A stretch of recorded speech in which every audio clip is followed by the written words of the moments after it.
I like the odd game of poker, but I'm not much of a gambler. I put in as much as I can stand to lose, no more. And I make sure to stop when I'm ahead. That kind of play won't necessarily make you popular with other players, but it's a sensible approach I learned from an unlikely source. Good old Grandma. She was a hell of a maven with the cards and used to take a yearly trip to Atlantic City with her girlfriends. They'd flock into the same hotel room each time, order the same welcome drinks at the same bar, then head to the same poker table. I know it probably seems like all my grandma did was try to scare the hell out of me, but I actually grew up hearing just as many stories about her raucous AC weekends as I did her disquieting tales. And then there was this one time when those two interests of hers intersected, when horror encroached on her revelry and reminded her that demons are everywhere, even in your favorite casino. Because it was there, nestled under the neon lights, surrounded by whizzing slots, bouncing roulette balls, and excited patrons, that she first learned about the Jersey Devil. Grandma's knowledge of this behemoth was all thanks to one particular trip in the late 90s, when the reliable sameness she'd always counted on from her casino excursions caught a bad streak. First sign things weren't going Grandma's way, her friends had to cancel. The excuses ran the gamut. Grandkids, doctor's appointments, all that jazz. Nothing malicious, just life running its course. It left Grandma with a choice, though. She could stay home and pout, or she could take the trip solo. Not being much of the pouty type, you can probably guess which option Grandma chose. She went and checked into the same room, got her same drink at the same bar. But it was all feeling a little lonely, so she was antsy to get to her poker table, where she could at least talk up her favorite dealer, Frankie. He was a middle-aged charmer, and over the years she'd enjoyed their conversations as much as the cards he was laying down. Grandma was always drawn to people with an edge, and Frankie seemed to have it. He was a little different, forlorn, a loner, even though he was always surrounded by people. But when Grandma got to that poker table after finishing her solo welcome drink, she was faced with yet another change in her routine. Frankie wasn't there. He wasn't there the next day either, or the next. She was asking some of the staff about him when a smarmy-looking casino regular in dark shades sitting across from her piped up, "Don't ask too many questions about Frankie." Grandma didn't like his tone, or being told what to do. She said she'd ask as many questions as she wanted. The guy leaned in and told her. Frankie wasn't just a dealer, he was a player. But not at the casino. He was too good for here. Frankie played at other tables, the unregulated kind, shall we say, run by some not-so-nice people. This guy played those same tables from time to time and had seen Frankie there.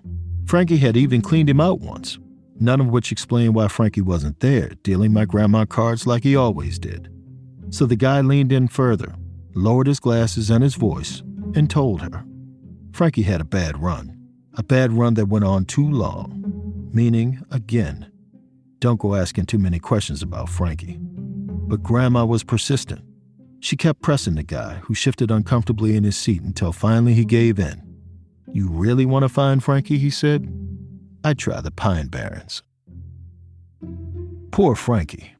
Because if you know anything about Jersey beyond the shore, pork rolls, and full-service gas stations, then you'll know this. What lurks in the woods of the Pine Barrens is far more terrifying than a gangster with a gun.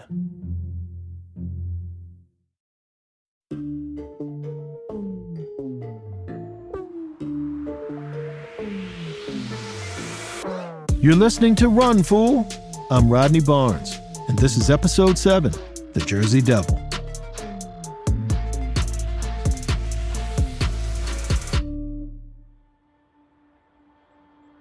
Heading out of Atlantic City, the urban clutter fades away faster than you'd think.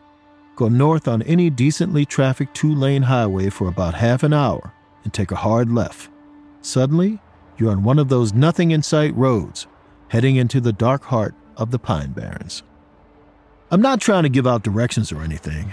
I just want you to understand that the Pine Barrens are both a vast wilderness and extremely close to civilization. I could also spout off a whole lot of interesting facts about its ecosystem and how it takes up more than a fifth of the state, but you can look that up yourself. All you really need to know now is that this massive tract of wilderness within spitting distance of AC provides a very specific function to those who need it. It's the perfect place to hide a body. Frankie knew all about the Pine Barrens, so when the Mercedes he was in the back seat of made a hard left off of Route 9, he started doing some quick mafia math. 1, he was in the back seat. Plus 2, he hadn't been told where they were going. Plus 3, the guys in the front, Ronnie and Vince, weren't saying a goddamn thing. That didn't add up to anything good. And now, multiply all that by the fact that they were heading into the Pineys. Yeah. Most people in that situation would be terrified, which Frankie was, don't get me wrong. But more than that, he was hurt. See, Frankie had been a loner his whole life. His parents had given him up when he was small, leaving him to bounce between foster homes till he was old enough to bounce around the country, always trying to find a place where he fit in. And when he got to Atlantic City, he finally found that place, the poker table. He'd been reading people all his life, studying faces, initially looking for any sign of compassion or tenderness. Over time, he learned to see other things as well: disappointment, doubt, deceit, which, it turns out, is a real handy skill for a game of 5-card stud. It at least made him feel like all those years of rejection and desperation weren't for nothing. Anyway, Frankie was so good at poker that eventually he was banned from all the other casinos, which is how he ended up working there. He still wanted to be around the people, the game. So that's how he spent his days, dealing cards to people like my grandma. It was in his off hours that he played at the other tables. The kind of tables presided over by the likes of Ronnie and Vince. That's a small community, one where it's easy to mistake business associates for friends. I mean, they were together 3 or 4 nights a week. They played, they drank, they ate. They even lent him money when he got in a tight spot, which was exactly an item he needed to add to his mafia math equation. Because Frankie had missed a repayment, twice. And he was realizing too late that he'd misread these guys. He thought they'd care enough about him to cut him some slack, or care about him at all.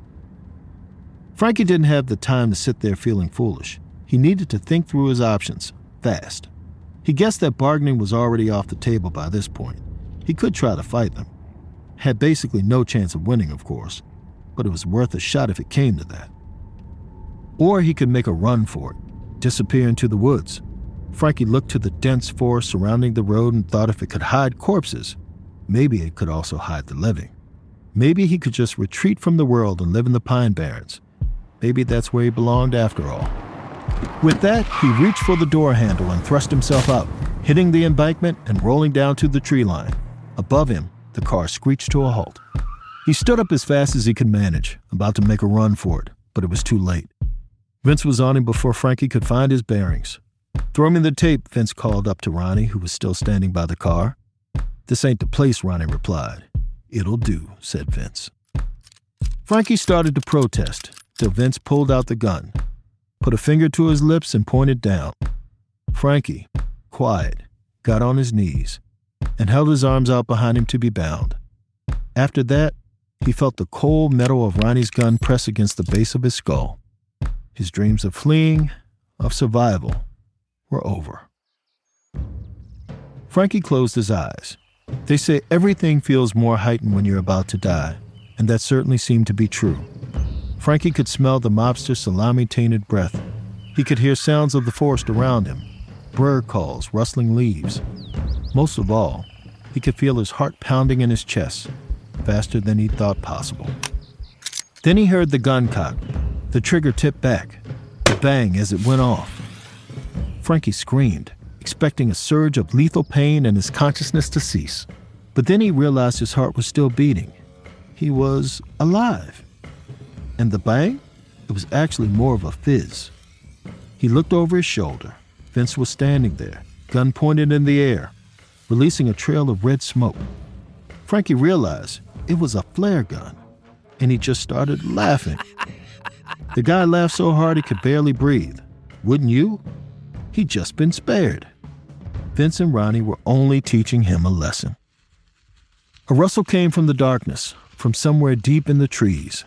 But Frankie wasn't paying attention, too flushed with relief to clock the distant noise. "Message received," he said. He promised to stay away from the tables until he paid down his debts and began to stand up, when Vince's heavy hand clamped down on his shoulder. "Stay," he said, before walking away. "But you're letting me live?" Frankie asked. And Vince just laughed. Frankie was scared, but he didn't know exactly why. There was something about that laugh, though. He tried pleading with them.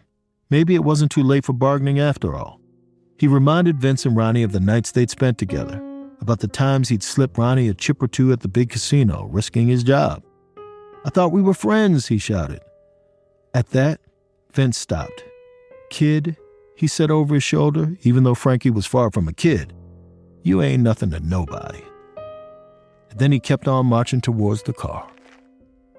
And maybe the fact that Vince was so much larger than Frankie, so much stronger, was the reason he'd never so much as glanced back. Because if he had, he would have seen Frankie barreling at him, head first.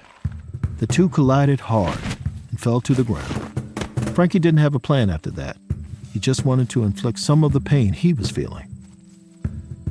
Vince climbed on him and laid a fist straight into his face. "Come on, we gotta go," Ronnie shouted. Vince ignored him. He pulled back his arm and gave Frankie another one, right in the nose. He was winding up for another when a horrific shriek pierced the air around them. "Now," Ronnie shouted, sounding panicked. "We gotta go right now." But Vince was in a blind rage. Frankie's vision was blurry. He no longer felt the punches as much as he did the weight of Vince on his chest, pinning him down, crushing him. His ribs felt like they were about to cave in when, through a concussive daze, he heard it again. The shriek, this time followed by the rustling of bushes. Closer this time. And then, suddenly, he didn't feel the weight on him anymore. "Jesus Christ," he heard Ronnie yell. Confused, Frankie sat up and wiped the blood from his eyes. He saw Ronnie jump in the car and speed off. But Vince, he'd vanished. Frankie was seemingly alone in the Pine Barrens, as the mobsters had always intended. The flare Vince shot in the air had landed not far away, burning away and casting a smoky light over the area. And that's when Frankie saw it, lying next to him. A hand. A big, meaty hand with rings on the fingers. A hand that had, just moments earlier, been a fist colliding with his skull. Yeah, it was Vince's hand, all right, but no Vince attached to it. Then it finally sunk in. The Pine Barrens wasn't a place where the mob dumped their corpses. It was where they let something else do the dirty work for them.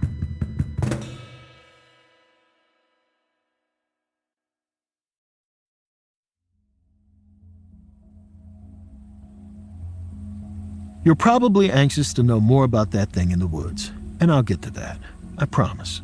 First, I gotta take you back a few years. Back to, well, I don't know when. Let's just say it was a long time ago. But not so far back that the Pine Barrens were any less vast or lonesome than they are now. Even back then, only a certain rare type of person would choose to live in a place like that. And only if they had a real good reason. The man this part of the story concerns itself with, he was that type of person. And he had a damn good reason. Because in this man's hometown, a small village on the outskirts of the Pine Barrens, each and every one of its inhabitants believed he was cursed. It was all his mother's fault.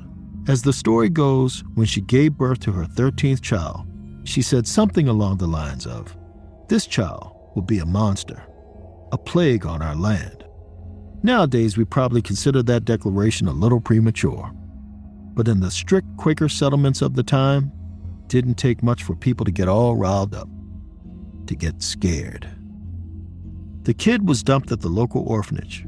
He didn't have a name, but he already had a reputation, an evil one.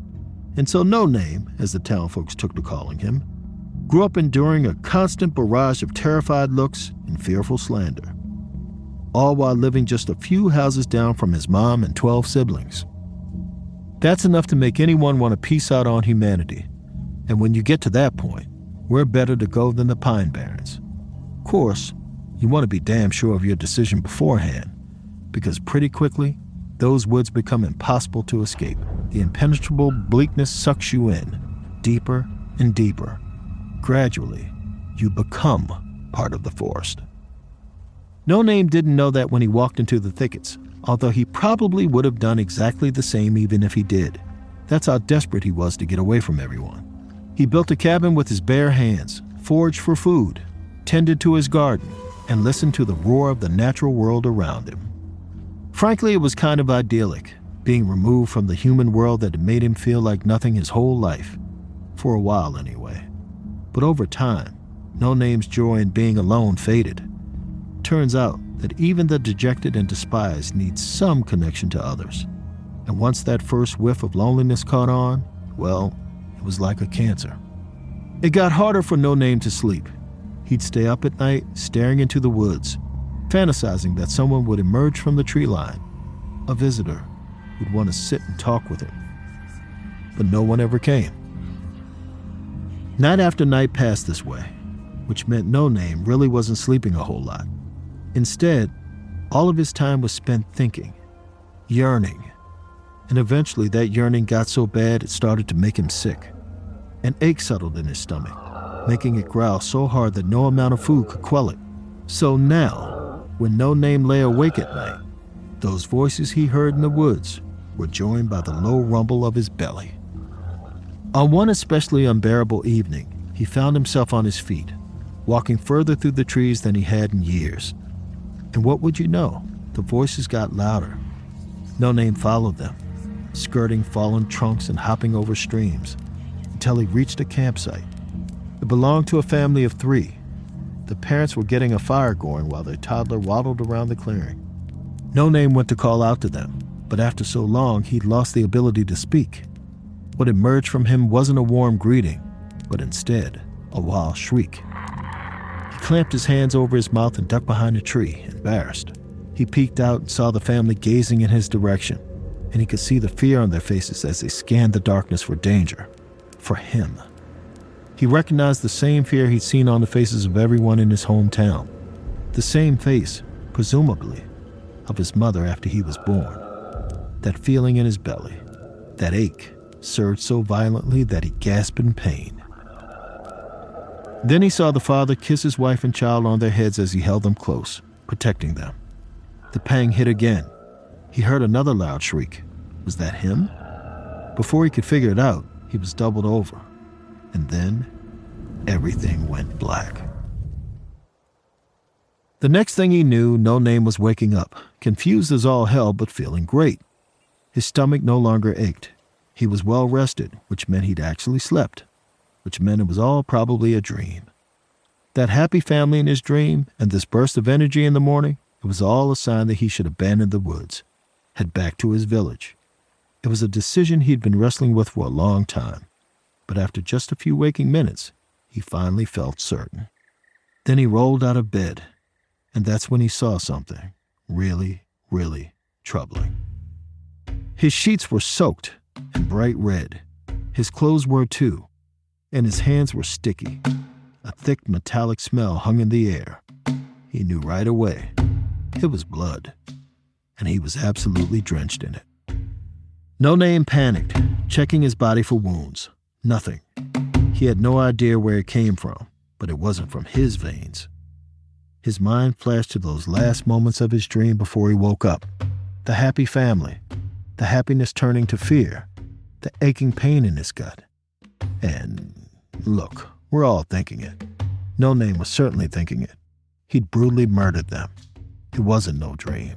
Of course, he had no one to check this with, no way to know for sure what went down that night. But if there was any doubt about that chilling conclusion, it would soon become appallingly clear. See, the fullness in No Name's stomach lasted just a few days, and when it came back, it was even stronger. So strong that No Name couldn't just sit still. He took to seeking out those voices, traveling as far as the edge of the forest to find them, if needed. On one of these walks, the flurry of voices faded away to just one sound, a loud, wretched sobbing. No Name followed these cries and came upon 2 young girls crouched in the crook of a fallen, rotting tree. They were covered in mud, their dresses torn. It was clear they were lost.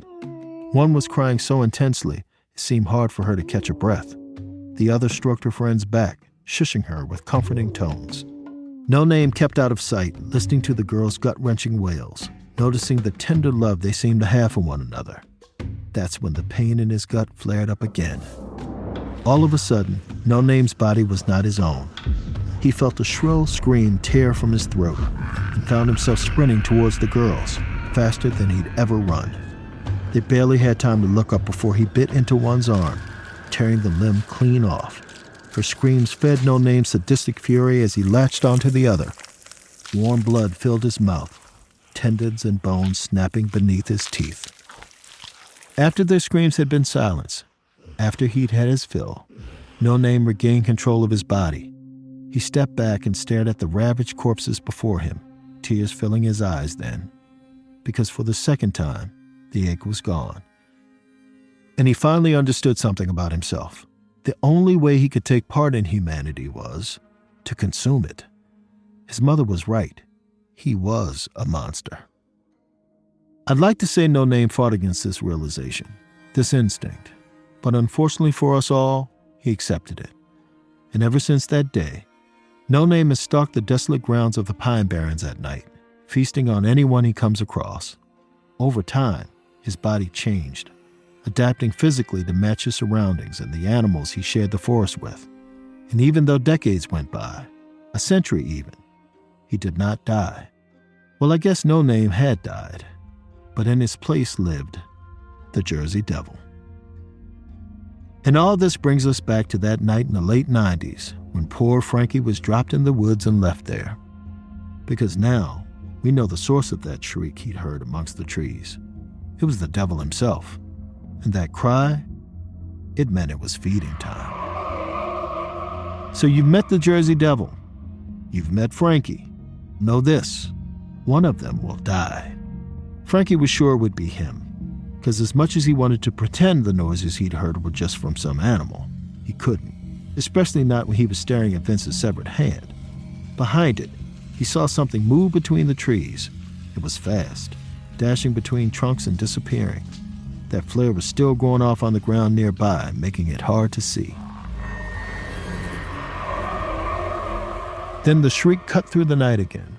It made Frankie shake so hard he couldn't even run when he saw a silhouette form in the red-tinted smoke before him. It was an impossibly tall person, maybe. Then he noticed the silhouette had bat-like wings spread wide from its back and dirty, twisted claws that hung at its sides.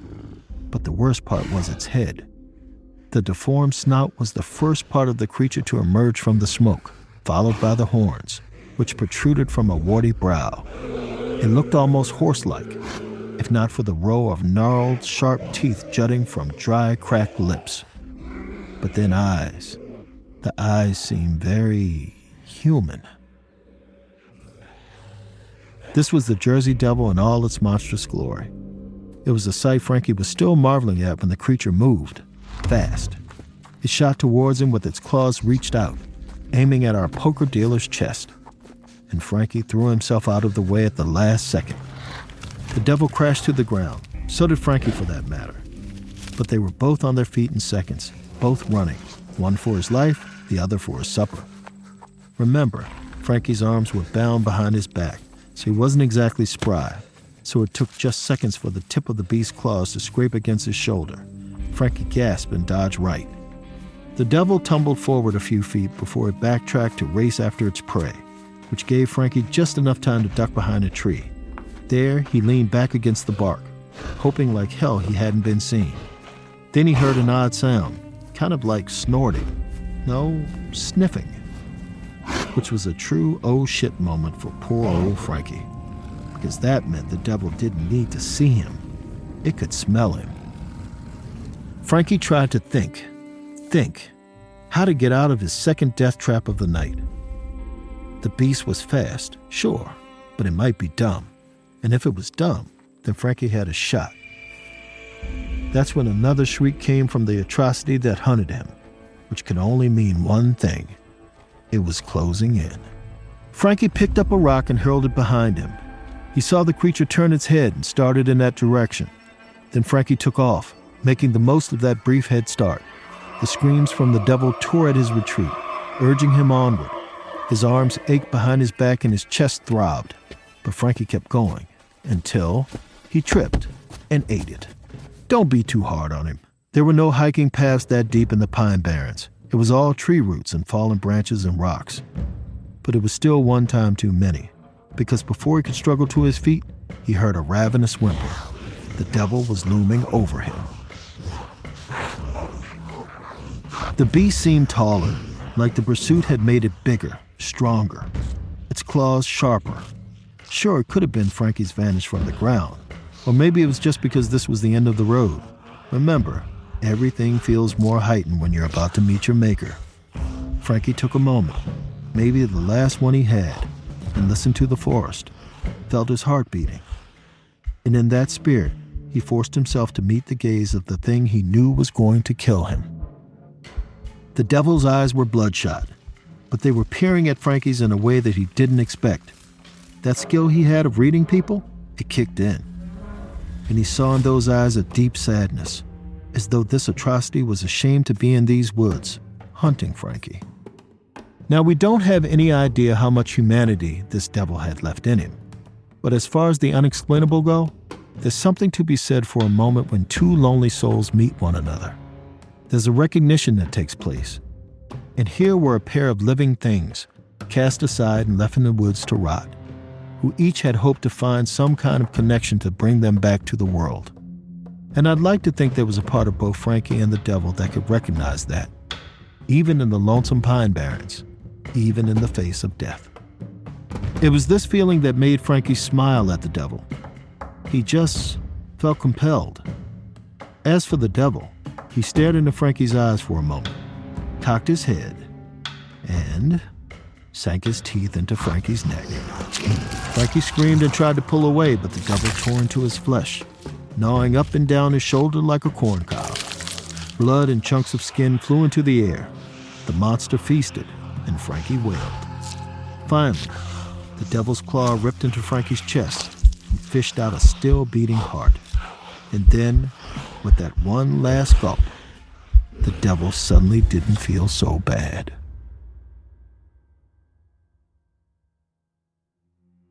When Grandma told me this tale back in the day, I remember being struck by what she did next.